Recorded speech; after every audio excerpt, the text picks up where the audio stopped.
What's going on, guys? It's Jalan coming back with another episode of my weekly recap. Today, currently, is December 31st. Wow, it's the last day of 2018. I can't believe I've made it. It's going to be week 52 of the weekly recap. Like I mentioned, it's the last day of 2018. Time has gone by super fast. Can't believe I actually have accomplished the goal that I set up. Um, Super proud, and we'll talk about that a little bit. And as well as I want to talk about some of the lessons I learned in 2018 and just fully cap off this year. Um, and let's get straight into it. As we know, last week was Christmas, so went up to family's place up in Washington and just spent a week there. Had a lot of family time. Ate a lot of food and relaxed a lot. Didn't do that much. Didn't do very much. And I think that's how it should be, right? It's the holiday season. We only get that time once or twice a year, and I think we should really treasure that time. And as we get older, start having families and things like that, we get less opportunities, and those times are really the only times that we have when um, to see each other and to spend the time that we have with each other. So I'm really, really grateful for that. And then, for me, as I get older, I tend to put less value on the presents, right? On the materialistic things. And I think um, when we are no longer here, we can't really carry any of that with us, and the things that we get, um, it's only very temporary, right? The feelings that you get, it's very temporary. Um, and I think I can I can buy any things I want, really, you know. And I think the the things that we can't buy is really the family time, and the conversations that we have around the table, and the relationship that we establish with our family, and just to catch up and appreciate and be grateful for having one another. So that's kind of really my take on uh, on things. And as I get older, um, and I was never really a person that really valued materialistic things in the first place. So it didn't really affect me that much. I just wanted the time to be there and to relax and be there for each other. So it was that's how it was this past year, and that's okay for me. As a matter of fact, I really prefer that a lot more. And it also gave me a chance being up with the families to reflect on 2018, to think about some of the people I've met, some of the interactions that I had, what are some of the impacts that I've made, and what are the lessons that I took from other people, and along with some of the lessons that I've learned about who I am, and what are my strengths versus weaknesses, right? What I'm good at, what I'm bad at. I think the stuff that I'm bad at, it's so much more than what the things I'm good at. So there's a lot of holes to be filled in that category. As well as learning some of the beliefs, some of the false beliefs that are ingrained in us, that are programmed in us, and try to uncover the facts, and the truth behind what is really happening. What is truth? What is the things that are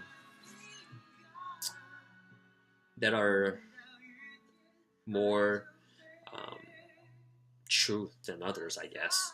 I don't know what else is to put in. I think the ways that I've uncovered that is through just constantly seeking for knowledge. Asking people and asking questions. I think for me, I became so much more curious uh, about everything.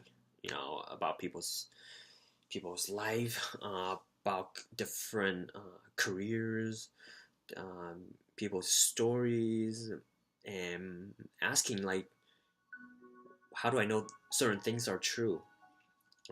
So that's kind of how my brain works now, and a part of that has largely come from podcasts and like reading and just the thirst for knowledge and really wanting to know what is true.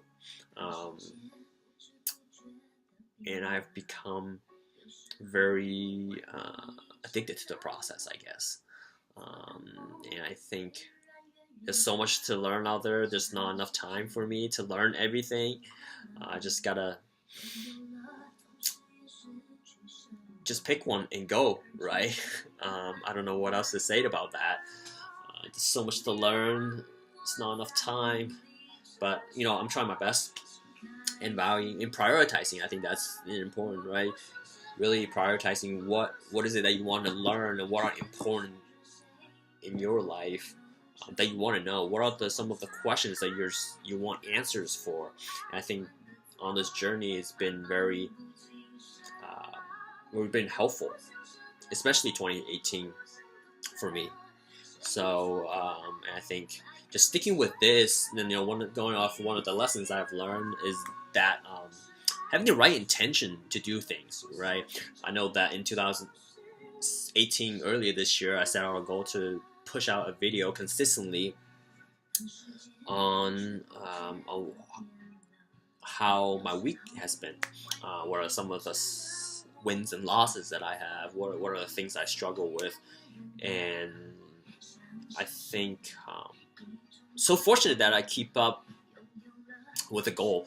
There were times throughout the holidays as well as throughout the year when I feel like putting it off and not really sticking to the goal that I've intended. But luckily, I knew that I wanted to accomplish this. I wanted to prove myself in a way that, if I stick my mind to certain things, I can accomplish that. And, with the right intention is that I knew why I was doing it. It was for me and for me to learn more about who I am. I didn't really focus on the numbers, right? The number of views that you get, like the number of likes. Like, it wasn't my intent. My intent was to learn more about who I am and sticking to the goal that I've set out this year. So I think with the right intention, that when you're doing something with the right intent, I think the results will come. And I think very often that people will get disappointed if you focus on the numbers and the views and things like that. People wouldn't stick to doing the thing long term, right? Especially throughout the year. It's like I know that I think 99% of my videos don't have views, and I don't care, right? Because I was doing it for the right intent. I knew why I was doing what I was doing. It was more for who I am and what I wanted to learn. So that has been a major lesson this year for me. So having the right intent. And the second lesson that I learned is that just expectations, right? I think sometimes, as humans, like who I am and who we are, we expect certain things from others, right? When we do this, we do something nice for people, that we expect something else from them. It's like that reciprocal process. And I think sometimes the intent, it goes back to the intentions, that when you're expecting something from people and you don't get it, you very often get disappointed. And I find myself in that situation a lot throughout the year. And I think it's still a process for me. I'm still learning how to eliminate certain expectations from other people. And I think there were times when I got disappointed for my act, right? It didn't get the rewards or the things that I wanted to get back. So I think the thing that I did today, for example, is that I went and sold some of my used clothes at a thrift store. Unfortunately, they didn't take any of it. So as I was walking out the street, walking out, walking out, I saw a homeless guy who was struggling in the cold, right, in the freezing cold. I think today it was very cold. Um, Something in the back of mind just lit up, and something made me want to go to him and give him what I had, which were the used clothes. And I think with that random act of kindness, I obviously knew that there was nothing that he would give me that will would you know that nothing that he would give me, for my act if I were to donate the stuff that I had for him. But um, I I knew that I wanted to do it because it made me feel good. It made me feel in a way that I was contributing. I was contributing beyond myself in helping others, and that's very self rewarding to me. Um, and I think another key that I learned is that like the key to like get more, and I hear it like all the time from like podcasts and books and like videos, is that the key to getting more is give more. So with that random act of kindness that I had today, is that wow, maybe I'm on a journey, right? Maybe I am on to something good. I don't know. I had no expectation for him. I just wanted him to have, you know, have something nice, during the holiday. And who knows, that could be the only thing that's been nice that someone has done for him throughout this year, right? I never know. Maybe what I did made his year, right? Who knows? I impacted someone's life, and it benefited him, as well as it helped make me feel good as a person.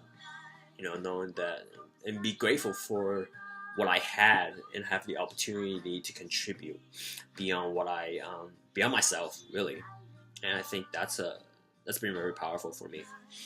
Another lesson that I learned is the idea of like self-control and discipline, being very disciplined with who I am. I know that, especially in the social media world and living in the technology world, things could get very hectic.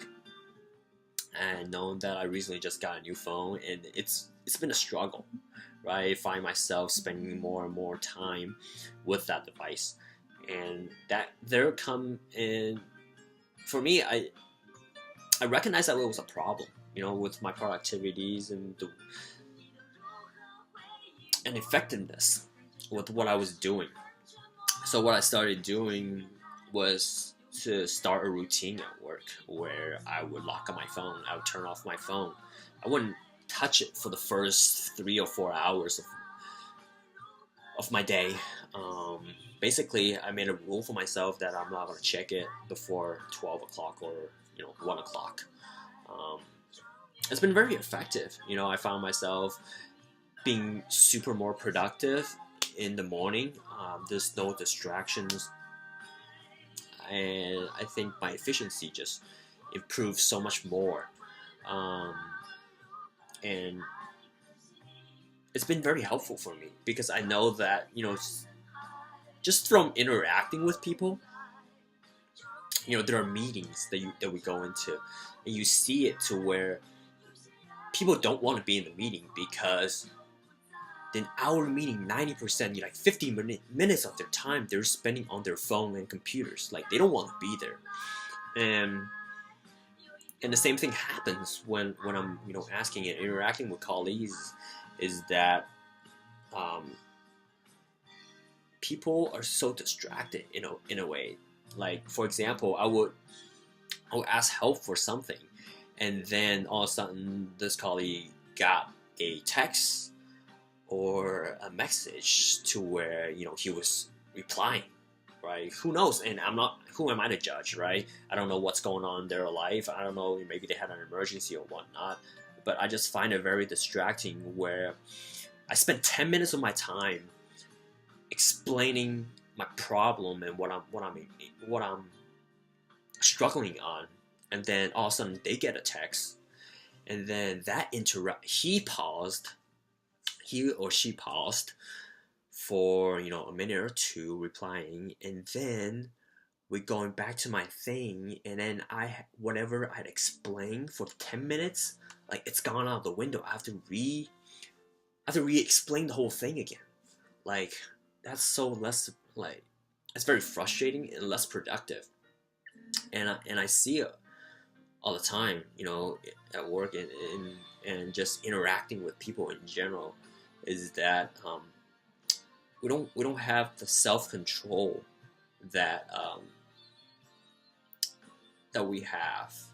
We don't have it, like, and especially, like, you see it, like, when you're meeting with people, when they're constantly checking on their phone, and you're having, like, food or dinner or whatever conversations, and they're constantly checking their phone. Like, that's a signal to me that they don't want to be there. And if you're busy, then, like, let's just call it off. Like, I don't want to waste your time, you don't want to waste my time. Let's just schedule or reschedule or schedule a time where you're less busy, right? Because I think that's, to me, is a sign of disrespectful of my time and of your time as well, right? And I think that's one of the things that you can't buy back, is that it doesn't matter how rich you are, how wealthy you are, like, time is something that you can't get back. So I'm just being so much more aware of that when I'm interacting with people, and recognizing and seeing the people's behaviors and how they are reacting to certain situations, whether they are really present, right? Is being present and being able to connect with the person that's across from you. And so that's another thing that I've learned, with technology, and I find that I'm getting a lot better. It's still a struggle at times, right? But it's always a process, right? Nobody's perfect. I'm not perfect. I suck at a lot of things. I struggle at a lot of things. It's a process, and it's exciting when you get to learn these different things about who you are, and it's so addicting and fun, in my opinion. Not everyone's like that, but that's what I find interesting and fun, right? And along the topic with that is that I'm being a little bit, when I'm connecting with people, another lesson I learned is that when I'm connecting with people, I want to be radically honest and radically transparent, vulnerable about my insecurities in a way, right? Because once we open up who we are, we create better connections and more meaningful connections. I think the problem with the current society and with technology today, is that we text instead of talk, right? We send emails. That has so, like, it creates that barrier in communication. Is that I find myself all the time, is that when I send text, is that maybe my intent was of one way, but then I get anxious because I don't know how that person might interpret and might perceive my message, and then I have to send more text, which creates more ambiguity. And it becomes just like this cluster cloud of things, and just going back and forth. And I think that's the problem with people, is that we don't create deep enough connections, because we value convenience over convenient, like, we value convenience over everything else, right? And I try to stay away from that a lot more.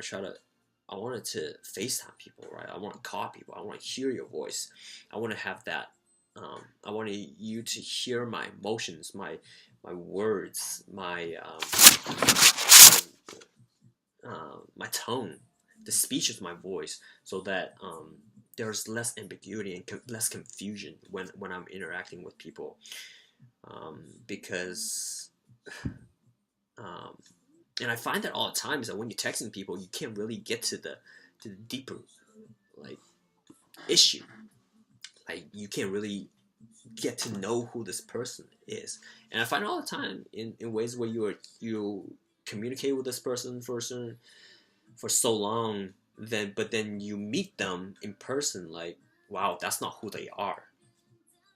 And there are also the other hand where you talk to people all the time, but then you talk to them in like person, like wow, something just clicks. You just get that mutual connection that you guys are speaking on the same frequency in a sense, and I think that's something that's missing, and I try to bring that a lot more with being transparent and being open about my losses, my struggles. That's one of the things I become a lot more aware of, is that once I talk about my losses, because everybody's talking about how successful they are, like, but they don't talk about the losses, the struggles that they had, and the confusions and things like that. I think being transparent and being vulnerable creates that connection a lot better. That's just from my experience. And ultimately that will help me create deeper relationships. And I think a lot of the things that we talk about is very superficial, like like the number of Facebook friends that we have. Maybe 1% of that is really our friends, right? It's how many of your friends that you can count on, in a serious situation.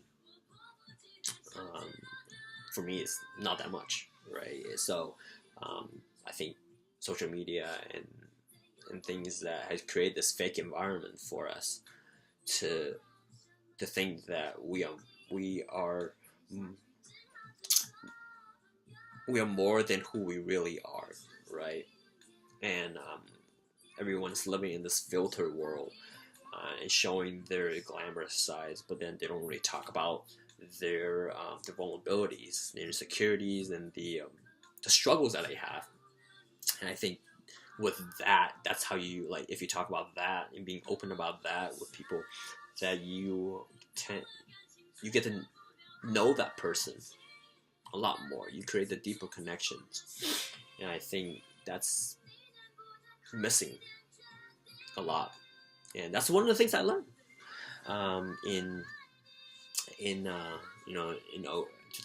this past year. So those were some of the lessons I learned. I think there's more examples that I can give, and there's more lessons and learnings and teaching moments that I had. But that's pretty much all I want to touch on. I know this is going to be a longer video, and really the last thing I want to touch on is that time is something that we can't buy, right? And I think I'm at the end of the first quarter of the game, right? I think of the game as like the life, right? And I think using the sports analogy is that for basketball example, is that a team, like your team, can be up 20 to 50 in the first quarter and still lose the game, right? And I think I see that I got another 70 or 80 years to live with advanced medicines and things like that, I got time, and things do take time. So this is just one of the 1% of the game that I have in 2018. So I'm trying to make the best out of what of this year, and I think I certainly have. And I can't wait till to 2019 and see what else can I learn. What, and maybe some of the things that I've talked about were not true. right? Who knows? I just gotta ask more questions and be open minded that I could be wrong. You know, nobody's right 100% of the time. I think once I embrace the open mindedness, that's how I can absorb and learn more about what's true and who I am and what I want to accomplish. So, pretty much that's all I want to touch on. Hope everybody had an amazing 2018. Tomorrow is a brand new year. That I hope everybody go out there and crush it. I know I've already um, started this journey, 2019 already, because I don't believe in New Year resolutions. I think that's just an excuse for you to not do in November and December, or any day, any day. So I've already started it, and I think I want to keep doing, what I'm doing, and keep